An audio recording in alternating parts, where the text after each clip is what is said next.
Picture yourself walking through Rome at the height of its power. The air is thick with confidence. Traders argue prices. Soldiers move with purpose. Stone monuments tower overhead, built not for decades, but for eternity. Aqueducts stretch across miles, defying nature itself. The Colosseum dominates the skyline, a symbol of order, dominance, control. This is more than a city. This is the world's anchor. Rome governs continents. It commands armies, money, and meaning. Its laws define reality. To the people here, Rome doesn't rise and fall like other kingdoms. Rome is the system everything else revolves around.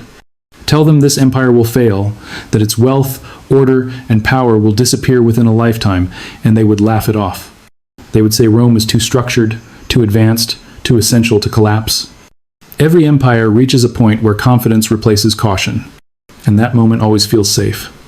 Until it isn't. Would you have believed the warning? There's a dangerous feeling that settles in when power lasts too long. It's not arrogance in the loud sense. It's comfort. It's the quiet belief that the rules no longer apply to you. When an empire survives every challenge, defeats every enemy, and grows beyond imagination, failure stops feeling like a possibility. It feels like something that happens to other people, in other places, in other times. This is the psychological trap of dominance. History shows us something unsettling. Empires don't collapse when they are weak, desperate, or starving. They collapse when they feel secure, when prosperity masks fragility. When success convinces leaders and citizens alike that tomorrow will look exactly like today. At the height of power, warnings sound like paranoia. Skeptics are dismissed. Doubt is seen as disloyalty. The system becomes sacred, untouchable, permanent. But permanence is an illusion, because the strongest moment in an empire's life is often the moment it stops paying attention. And when vigilance fades, decay doesn't announce itself. It slips in quietly. The strongest moment is often the most dangerous one. Now, fast forward. Leave the marble behind. Leave the aqueducts, legions, Colosseum. Step out of ancient Rome and into modern America.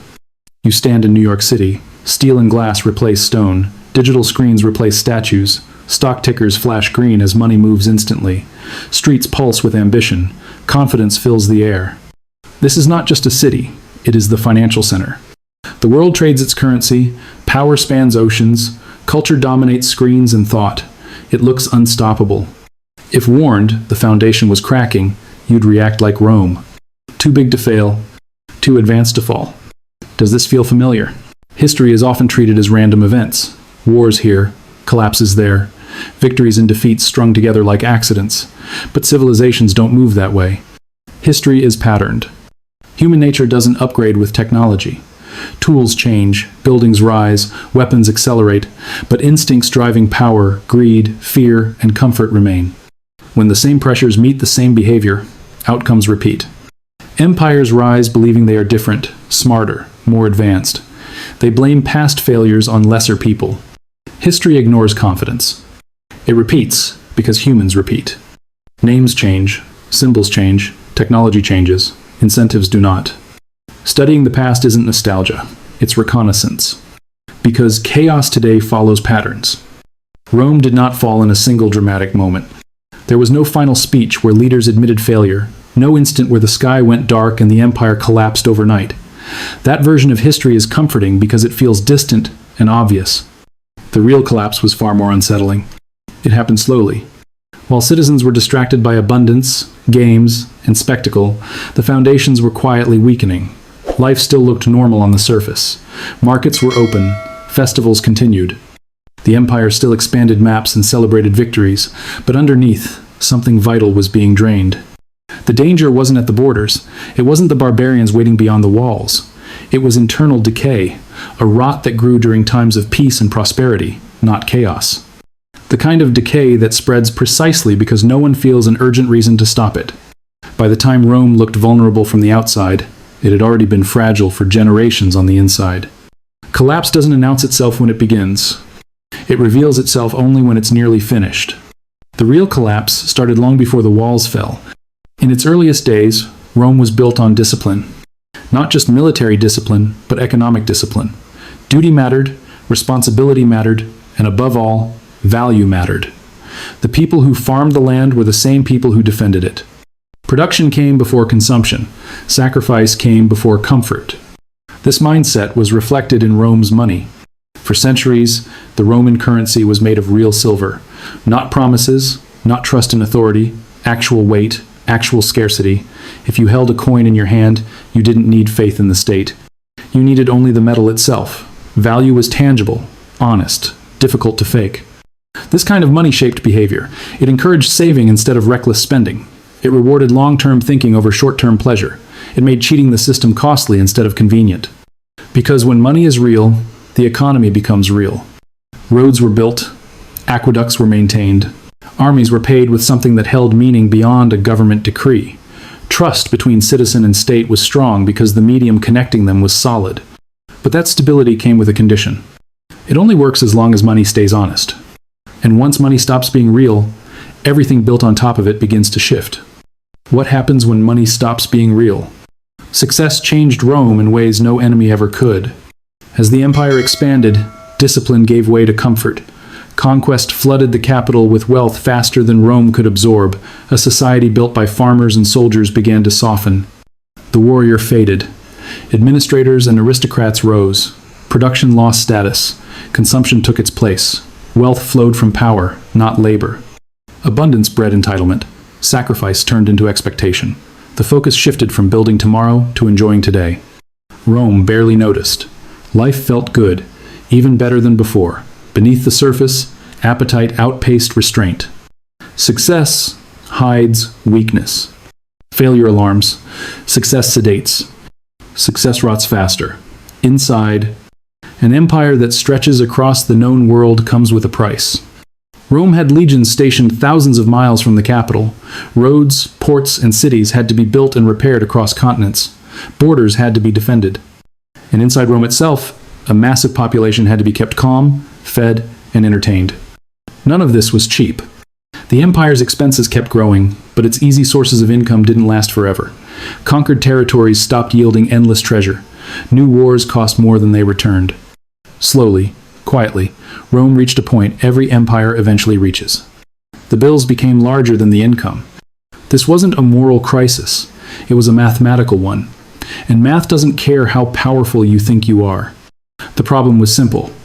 How do you maintain an enormous global system when the numbers no longer work? There were only bad options.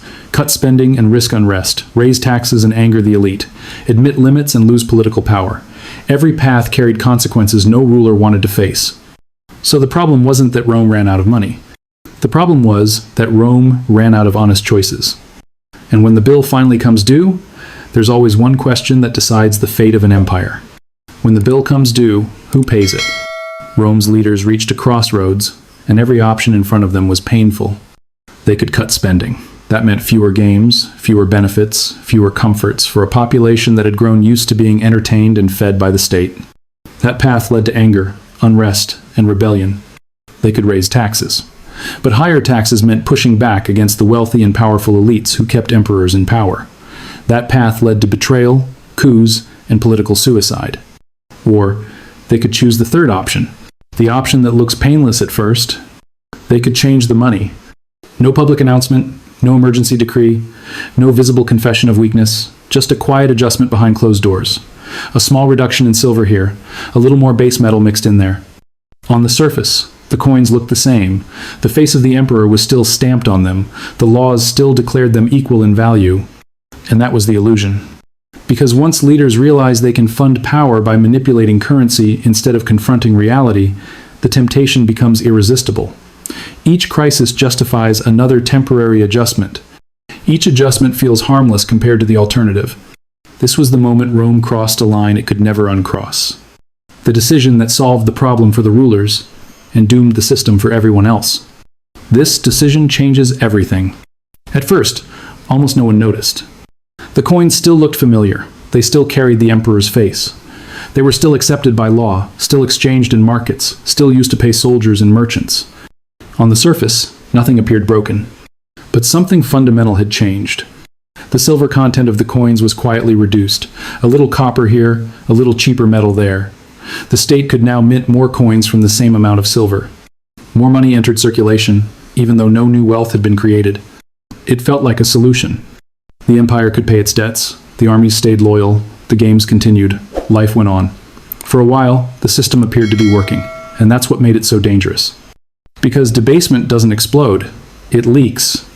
Value drains slowly, almost invisibly, like blood leaving the body drop by drop. The laws remain the same, the institutions remain in place, the promises remain intact. Only the substance behind them disappears. And once that door is opened, it never closes. Every future ruler faced pressure. Every pressure led to the same shortcut. A little more dilution, a little more manipulation, a little less honesty. The theft was legal, and most people never saw it happening. The theft was legal and invisible. Eventually, reality catches up. As more diluted coins flooded the economy, merchants began to notice something was wrong. The money they were receiving didn't buy what it used to. A sack of wheat required more coins than before. Oil, cloth, tools, everything cost more. Not because goods were scarce, but because the money was weaker. This is how inflation really begins. It's not an abstract number on a scroll or a proclamation from the state. It's felt at the market. It's felt when savings lose power. It's felt when honest work buys less life than it did yesterday. People who had done everything right were punished. Years of saved silver were wiped out by debased metal. The middle class, the backbone of the empire, began to disappear. Not through violence, but through erosion. Trust collapsed next. Merchants stopped believing the state's value claims. Soldiers realized they were being paid in metal that meant less with every passing year. Once trust in money dies, trust in institutions follows. Rome tried to respond with force, price controls, threats, punishments, but you cannot command reality to obey a lie. When money lies, society turns inward. People hoard, trade slows, black markets form, cooperation collapses. And once that spiral begins, it feeds on itself. What happens when money lies? When the lie became impossible to ignore, loyalty began to fracture. Soldiers realized they risked their lives for pay without meaning. Merchants watched livelihoods crushed by rules that punished survival. Workers learned effort would always give less back. The social contract was breaking. A society survives only while people believe the rules are fair, or at least stable. When that belief fades, obedience becomes calculation. Why defend a system paying broken promises? Why protect a structure quietly stealing from you? Rome didn't fall because enemies grew stronger. It fell because citizens detached. The gates opened after the empire was already hollow inside itself.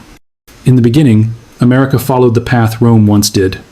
This nation was built on production, not permission, on work, not leverage. Farmers, builders, inventors, manufacturers formed the backbone. Value came from effort. Growth came from discipline. Trust came from limits. Money reflected this mindset. For much of its early history, the dollar was tied to something real. Not promises, tangible value. Scarcity mattered. Restraint mattered. Government couldn't create wealth by decree. It had to earn, tax, or borrow honestly. This discipline shaped behavior. It rewarded saving, long planning, punished recklessness. America grew powerful by respecting reality. We once understood this lesson very clearly then. The moment everything changed did not feel dramatic. No riots, no empty shelves, no sense history had turned. Most people never noticed. In 1971, facing debt and obligations, America made a quiet choice. The dollar was untied from gold. The last restraint vanished. Money no longer had to be scarce. It only had to be declared valid. The problem seemed solved. Spending expanded. Wars continued. Choices were delayed. Pressure eased without confrontation. But something essential was lost. Money stopped reflecting reality and became trust. And stretched trust always breaks. From then on, every crisis ended the same way. Print more, borrow more, expand more. History repeated. What makes this moment different is speed. Rome had limits. Coins were gathered, metal was melted, currency reminted by hand. Debasement took decades to show damage. The collapse moved slowly. Modern systems have no friction. Money appears instantly. Trillions emerge with keystrokes. No physical limits, no delays, no breaks. Centuries compress into decades. This changes everything. Mistakes compound faster. Debt explodes. Consequences hit sooner. Systems can't adapt. Imbalance accelerates. Because it feels abstract and digital, danger goes unseen. Rome walked into collapse. We are sprinting toward it. What took centuries now takes decades. What if this time it's faster still? There's a pattern that keeps appearing once you zoom out far enough. Across thousands of years, different cultures, languages, and technologies, the same arc keeps repeating. Empires rise from hardship. They expand through discipline. They grow wealthy through trade. They peak in comfort. And then, slowly, they decline under the weight of their own success. This isn't theory. It's observation. Most dominant civilizations last around the same length of time, not because of fate or superstition, but because human behavior follows predictable incentives. Power concentrates, debt grows, values erode. Reality gets postponed, and eventually, the math stops cooperating. There is an age of pioneers, where survival matters, an age of conquest, where strength is rewarded, an age of commerce, where efficiency builds wealth, an age of affluence, where comfort replaces urgency. Then comes the age of decadence, where spending replaces saving and entitlement replaces responsibility. Every empire believes it will escape this cycle. None ever have. The question is never whether the pattern exists. It's whether you're willing to look at where you are inside it. Do the math. When the dates line up, coincidence disappears. America declared independence in 1776. Add the average lifespan of past empires, and you arrive at a year uncomfortably close. A year marked by extreme debt, deep division, and a currency under silent strain. This is why 2026 matters. Not because magic happens on calendars, but because systems reach limits pressure can no longer absorb. Interest begins competing with essentials. Borrowing stops solving problems and only delays them. The margin for error shrinks. The symptoms align. Debt explodes. Currency weakens. Division deepens. These are end cycle markers. The year is not random anymore at all. Collapse rarely looks the way people imagine it. It isn't a sudden apocalypse. It isn't chaos in the streets overnight. It's quieter than that, slower, and far more disorienting. Systems don't disappear all at once. They degrade. Services become unreliable. Costs rise faster than incomes. The rules start changing more often. Trust erodes in small, almost ignorable ways. Life still goes on, but it feels heavier, less stable, more uncertain. What people lose first isn't survival, it's confidence. The sense that tomorrow will be predictable, the belief that effort will be rewarded fairly, the assumption that institutions are competent and honest. Rome didn't vanish when it fell. Italy remained. People adapted. But the structure that provided safety, order, and global dominance faded into something unrecognizable. Comfort disappeared long before civilization did. Collapse is not an event. It's a transition. And by the time most people realize what's happening, they're already living inside it. The lights don't go out at once. History shows collapse doesn't affect everyone the same way. When systems fail, those most dependent suffer first. People relying on stable institutions, predictable money, and endless promises are exposed when guarantees break. But others survive. Not because they are luckier, but because they see patterns early. In Rome's decline, survivors weren't clinging to imperial currency or favor. They held land, skills, trade, and assets that lived beyond politics. They understood a simple truth. When money fails, value doesn't vanish. It transforms. Land feeds, skills produce, assets endure, awareness becomes leverage. Empires fall, life continues. The line is drawn before collapse. The question is which side? Cycles like this can't be voted away. They can't be negotiated out of existence. They don't care who holds power or how confident the promises sound. Empires rise and fall under pressures larger than any leader or generation. That is the uncomfortable truth. Rome couldn't stop its cycle. Britain couldn't stop its cycle. Believing we are the exception is the final illusion every empire clings to before reality intervenes. But inevitability does not mean helplessness.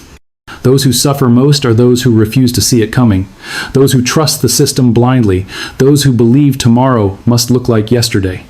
Awareness is not fear, it is leverage. History isn't whispering anymore, it's warning. The clock is moving toward 2026.